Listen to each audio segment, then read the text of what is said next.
The way I perceive myself, I really got it tied into the success of a business and where the business was at, and then that's not a very healthy way to live your life. So I think to be able to separate those two things was something that I wish I'd known in the beginning, that would be quite a tricky journey.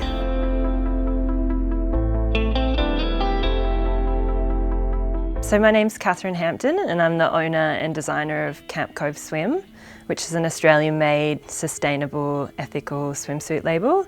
We started in 2013 just doing swimsuits, but as time's gone on, we've sort of grown our products to more beach-related things, so towels. We also do activewear as well now. I grew up in Newcastle, so I'm a bit of a beachy, coastal kind of girl. I used to swim a lot too growing up in terms of like competitive swimming, so I've been around that world from a very young age. My mum used to make me and my little sister swimsuits as well.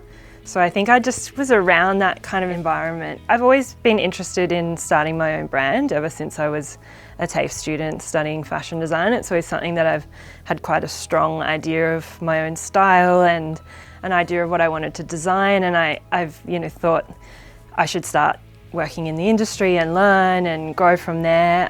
But as I did that, I kind of just found that I still had this really strong desire to make the things that I had in my mind. And I think around that time, 2013, was when Instagram was really starting to grow and becoming a platform for young designers and small business to be able to get their product out to people that previously they wouldn't have been able to with a small marketing budget. It just grew from there. So we specialise, I guess, in high-waisted swimsuits, which is something that also was starting to pick up at the time that we launched as well. So I think we were lucky that there was maybe a gap in the market for that kind of cut. I definitely think probably something that I've learnt for myself was being able to separate myself from the business. You know, when I started, it was my everything, and it would be any time that I had would be put into the business. My brain was always thinking business, business, business, business, which I'm sure is a big part of why it's gotten to where it's gotten today. But I do think over time I kind of realised that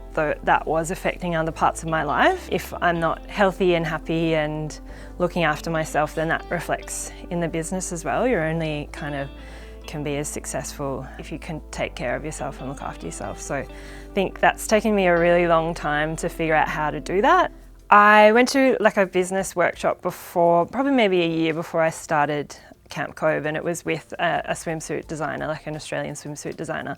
And I remember the very first thing that he said is, when you're starting to set up your business and you're thinking of a name, make sure that there's nothing out there that has that name already, but also that people can pronounce the name that you've come up with and they can spell it. He was like, if you can't say your brand name to a person and then be able to go home and look it up on the internet and know how to spell it, straight away you've lost a customer, you've lost, awareness of your brand. And the same for being able to pronounce it. If someone sees it online and goes, oh, I love that brand, I saw it on the internet, and they go to talk to their friend about it and they're like, I don't really know how to say it. Like, I can write it for you, or I can look it up in your Instagram, but already it's like an extra barrier to someone reaching and engaging with your business. So yeah, I think the other thing that I've learned would be to listen to my intuition. I think there's been times where I've kind of known that I should have done something a certain way, but maybe taken feedback from people and gone,